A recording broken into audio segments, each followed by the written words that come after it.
Al-Imam An-Nasa'i itu bukan nama, tapi namanya adalah Ahmad ibn Shu'aib. Ahmad ibn Shu'aib ibnu Ali ibnu Sinan ibni Bahrin al-Khurasani An-Nasa'i. Ahmad ibn Shu'aib ibn Ali ibn Sinan ibn Bahri al-Khurasani An-Nasa'i. Jadi namanya Ahmad bin Shu'aib. Itulah nama Imam Nasa'i. Dan kunyahnya adalah Abu Abdurrahman. Kunyah Imam Nasa'i adalah Abu Abdurrahman.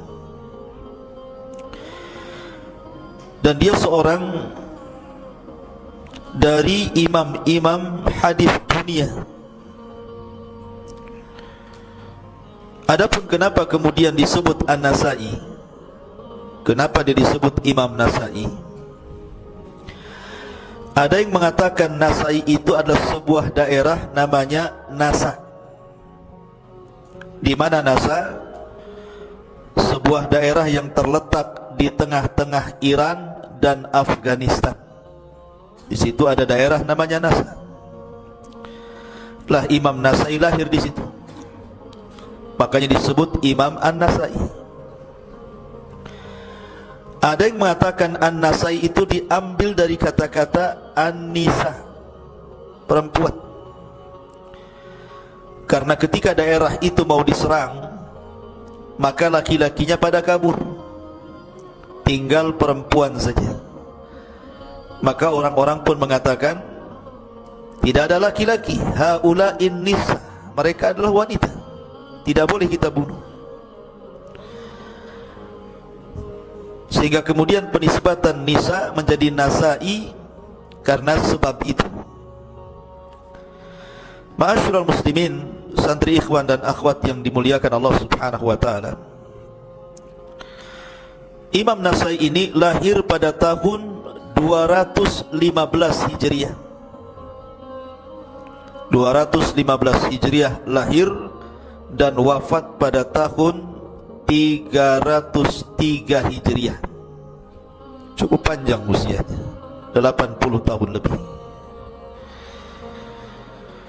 Dan Imam Nasa'i adalah akhir dari ulama-ulama ataupun a'immatul muhadditsin as-sittah wafatan.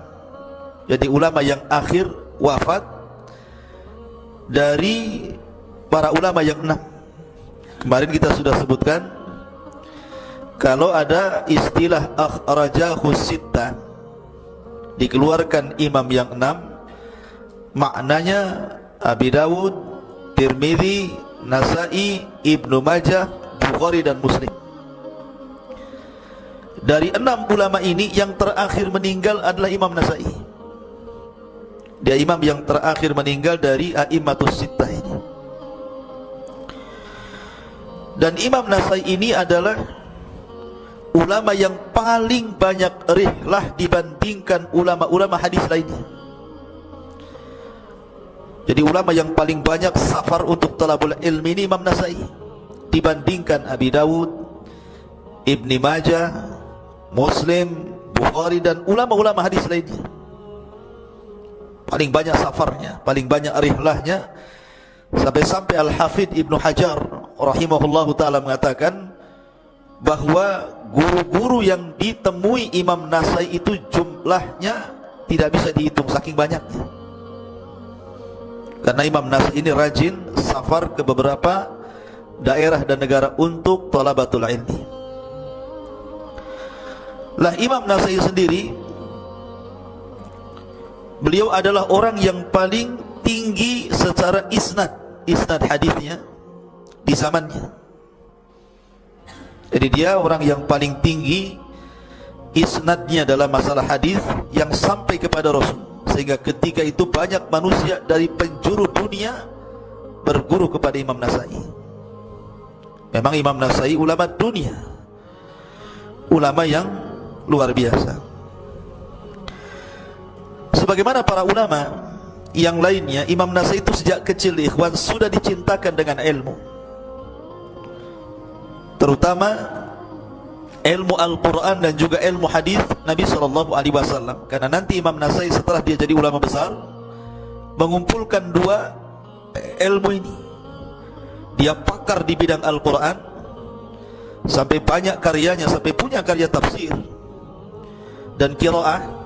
Jadi pakar dalam qiraah, dan juga dia pakar dalam riwayat, dalam hadis. Jadi menggabungkan dua ilmu itu, ilmu qiraah dan ilmu hadis. Itulah Imam Nasai rahimahullahu ta'ala. Lah Imam Nasai ini awal mula dia rihlah mencari ilmu, maksudnya safar, meninggalkan daerahnya itu ketika usia 15 tahun. Ketika usia 15 tahun mulai dia berangkat. Bayangkan 15 tahun, usia antum 15 tahun. Tetapi 15 tahunnya Imam Nasai, bagi Imam Nasai adalah sebuah umur yang cukup untuk talabul ilmi, meninggalkan daerahnya, dan guru yang pertama kali yang mengajarkan beliau ilmu hadis adalah Qutaibah ibn Sa'id. Qutaibah ibn Sa'id, dialah yang kemudian Imam Nasai menetap di markasnya selama 1 tahun 2 bulan. Belajar kepada guru pertama namanya Qutaibah ibn Sa'id, seorang alim, hafid dunia, muhaddisin.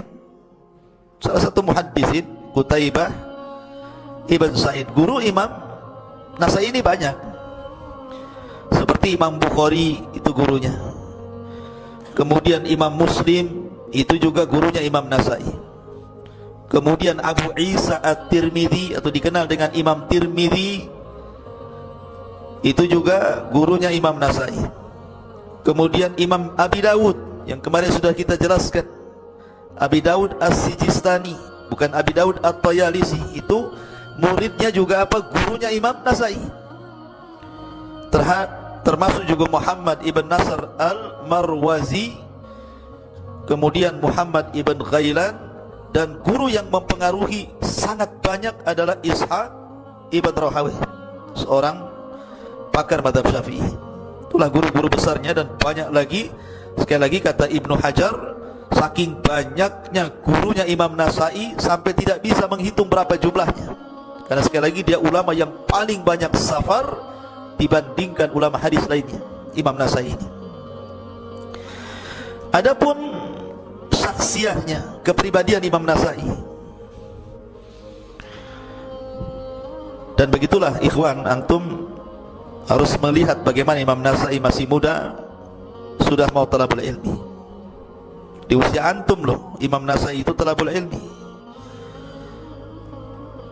Makanya kenapa kemudian para ulama memuji para ulama dulu itu, karena memang dari kecil mereka sudah dicintakan ilmu.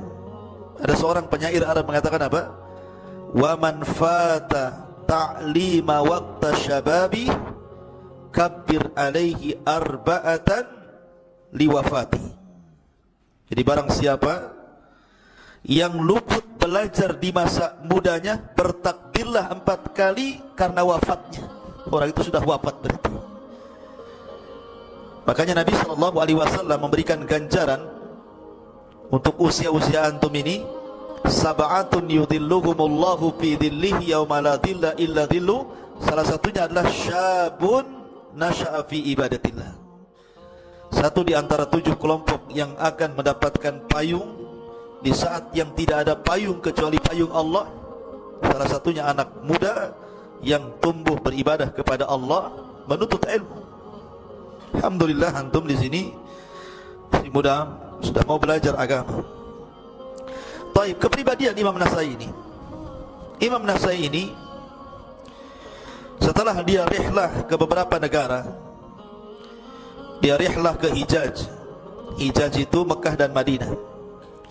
Kemudian rihlah ke Syam. Rihlah ke Syam. Kemana ke Syam itu? Ya, dan sekitarnya, Syam dan sekitarnya. Kemudian juga ke Irak dan sekitarnya, seperti Kufah, Basra, Baghdad gitu ya. Kemudian ke Khurasan, kemudian ke Rai, kemudian ke Haram, sampai kemudian ke Mesir dan menetap di Mesir. Disitulah dia jadi guru besar dunia saat itu di Mesir. Banyak orang-orang datang untuk belajar kepada Imam Nasai ketika menetap di Mesir. Ya, Imam Nasai ini.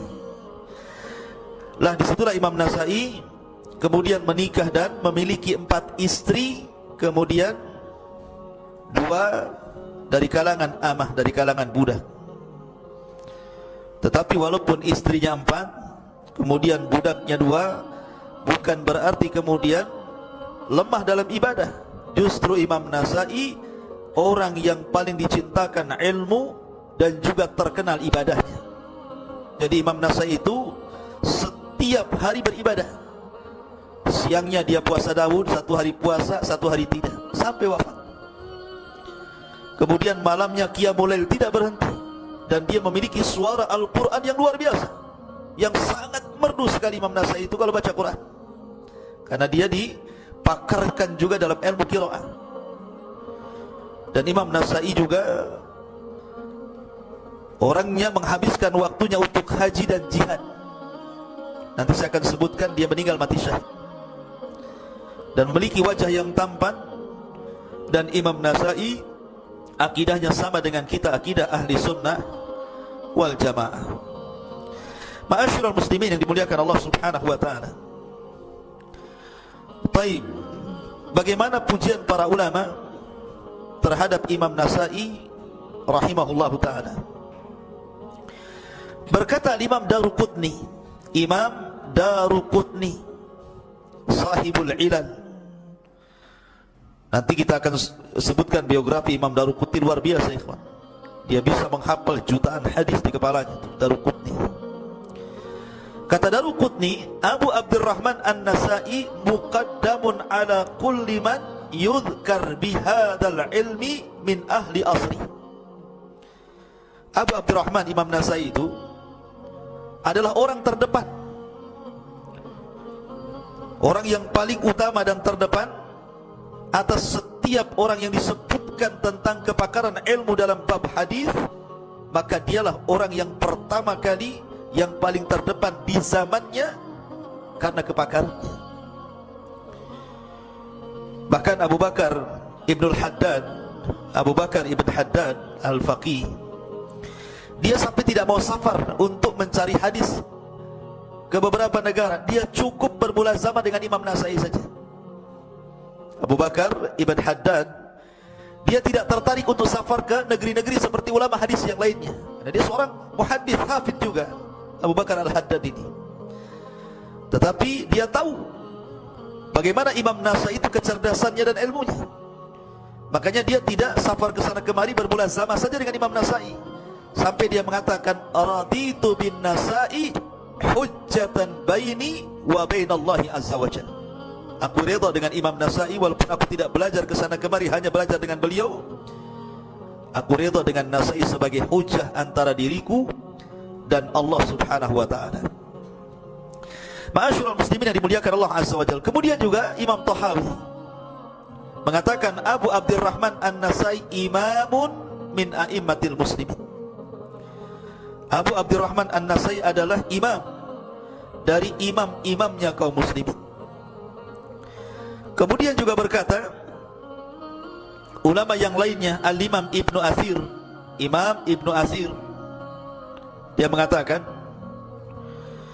bahwa Imam Nasai adalah An-Nasaiyu min a'immatil hadits wal fiqh syafi'i.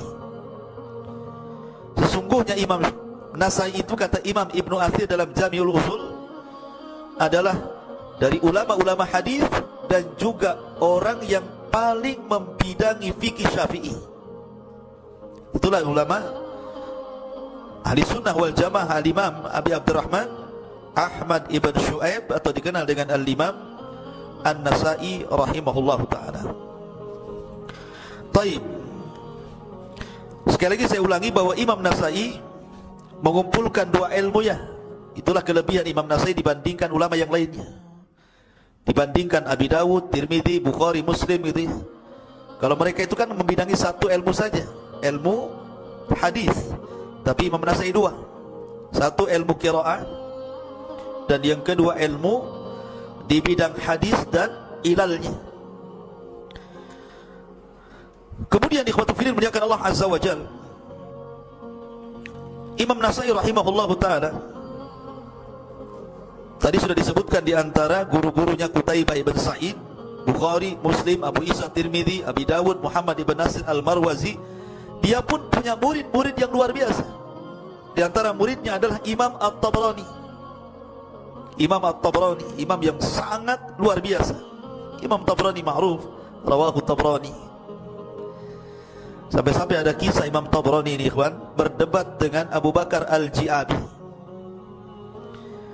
Jadi suatu ketika Imam At-Tabrani berdebat dengan siapa? Abu Bakar Al-Ji'abi di hadapan seorang wazir, seorang menteri, Ibnul Amid. Debat, sengit debatnya. Imam Tabrani dilebihkan hafalannya, tapi Abu Bakar Al-Ji'abi dilebihkan kecerdasannya. Abu Bakar Al-Ji'abi dilebihkan kecerdasannya. Kenapa mic-nya dikecilkan ini? Ya. Jadi siapa yang ngecilkan mic ini? Berat jadinya. Dikecilkan ya. Ada yang main mic ya? Hah?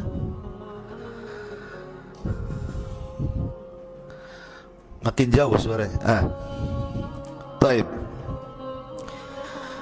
Jadi saya ulangi, At-Tabrani ini berdebat dengan seorang alim namanya Abu Bakar Al-Ji'abi. Kalau Abu Bakar Al-Ji'abi ini dilebihkan kecerdasannya, tapi kalau Al-Imam At-Tabrani ini dilebihkan dari hafalannya. Kuat hafalan Imam Tabrani ini. Dan Imam Tabrani muridnya siapa? Imam Nasai. Debat keduanya di hadapan seorang menteri namanya Ibnul Amid, seorang wazir. Tidak ada yang kalah, tidak ada yang menang. Subhanallah. Imam Tabrani ngomong begini, Ji'abi ngomong begitu, tidak ada yang kalah, tidak ada yang menang. Sama-sama cerdas. Sampai akhirnya Imam Abu Bakar Al-Ji'abi kononnya ingin mengalahkan Imam Tabrani dan mengatakan, ya Tabrani, sesungguhnya aku punya hadis. Di dunia ini cuma aku saja yang punya hadis itu. Aku punya hadis. Di dunia ini cuma aku saja yang punya hadis itu. Kata Imam Tabrani, datangkan hadisnya. Kata Imam Al-Ji'abi, dia mengatakan, haddatsani Abul Khalifah, qala haddatsani Sulaiman ibn Ayyub. Kemudian menyebutkan sanad sampai kepada Nabi SAW. Kata Imam Ji'abi, telah menceritakan kepadaku Abul Khalifah. Abul Khalifah berkata, telah menceritakan kepadaku Sulaiman ibn Ayyub. Tiba-tiba Tabrani ketawa, ikhwan. Tertawa. Gitu, tertawa. Kenapa Imam Tabrani tertawa mendengar hadis dibacakan oleh Abu Bakar Al-Ji'abi? Kata At-Tabrani, ya Ji'abi, kamu tahu enggak Sulaiman ibn Ayyub yang diambil hadisnya oleh Abu Khalifah, dan Abu Khalifah kau ambil hadisnya? Sulaiman ibn Ayyub itu nama lain daripada At-Tabrani. Sayalah Sulaiman ibn Ayyub itu hadis saya. Kenapa kau bilang hadismu satu-satunya di dunia? Ya. Maka tertawalah para ulama itu. Katanya Ibnu Amin yang menyaksikan perdebatan Tabrani dan Ji'abi itu, seandainya aku lepaskan kedudukan menteriku dan menjadi Tabrani, demi Allah aku tidak melihat sebahagia para muhadditsin dengan hadis Nabi SAW. Nah, Tabrani ini muridnya Imam Nasai. Kemudian juga Imam Tahawi, ma'ruf ya, ada akidah Tahawiyah, Abu Ja'far At-Tahawi. Itu dikenal karyanya akidah Tahawiyah, itu muridnya siapa? Imam Nasai juga. Kemudian juga Ibrahim ibn Muhammad As-Salih ibn Sinan, Muhammad ibn Haywah, Abu Ali Al-Husain, dan banyak lagi murid-murid besarnya. Jadi murid-muridnya Imam Tabrani, Imam Nasai ini menjadi ulama-ulama dunia. Dia sendiri ulama dunia, melahirkan ulama dunia. Itulah Imam Nasai. Cerdas luar biasa Imam Nasai rahimahullah ta'ala. Dan Imam Nasai ini oleh sebagian para ulama dilebihkan dibandingkan Imam Muslim. Sampai-sampai Imam Zahabi menyebutkan dalam kitab Syiar A'lamin Nubala, kata Imam Zahabi, lam yakun, kata Imam Zahabi,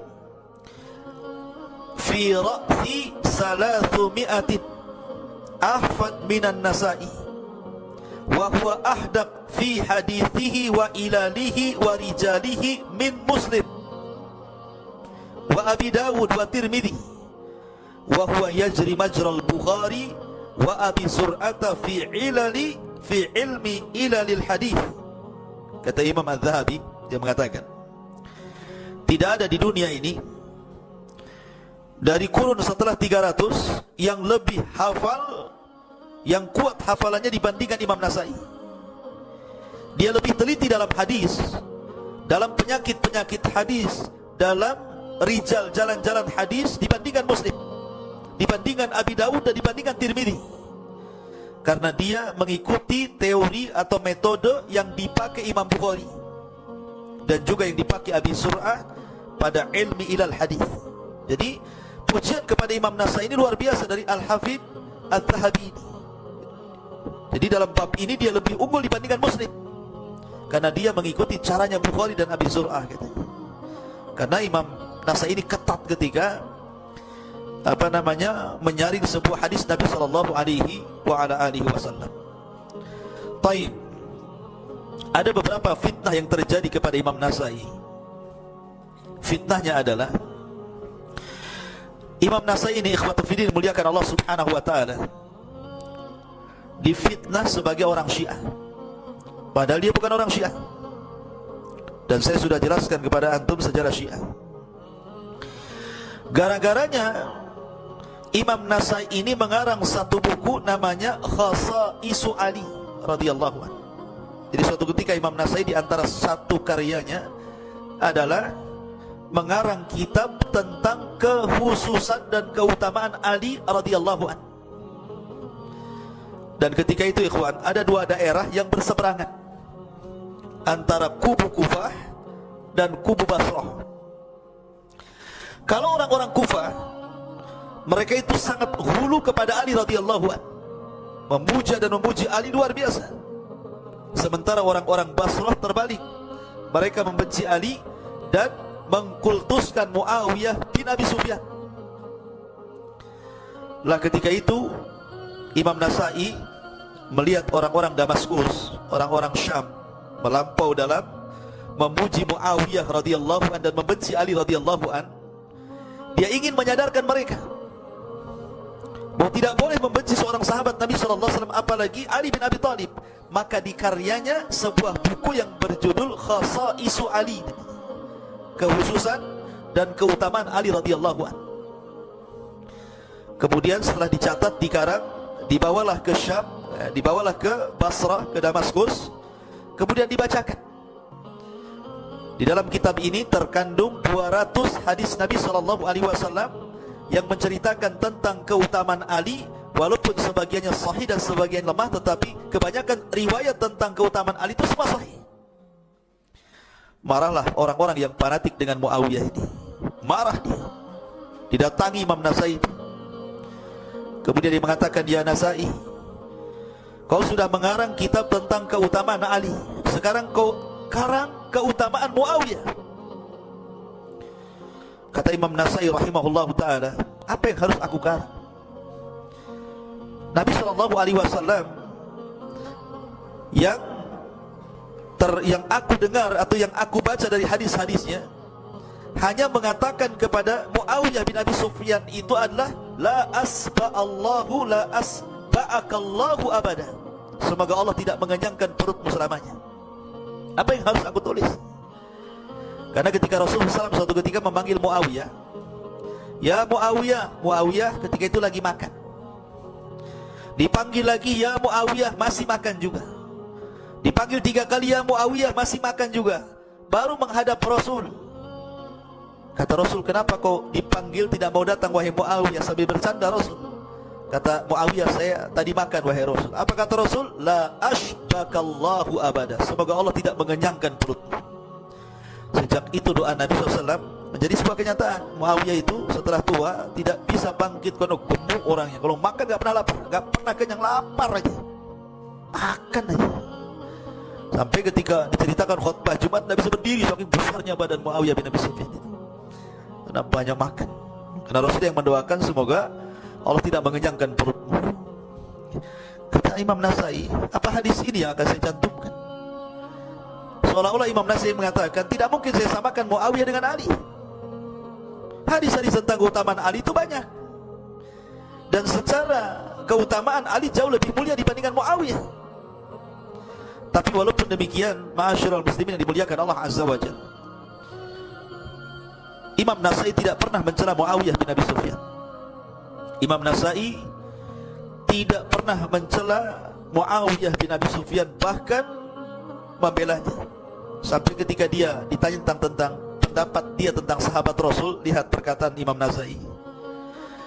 Kata Imam Nasai, innamal Islam kadarin, Islam itu seperti rumah, laha babun, punya pintu, fababul Islam as-sahabatu, maka pintu Islam itu adalah sahabat.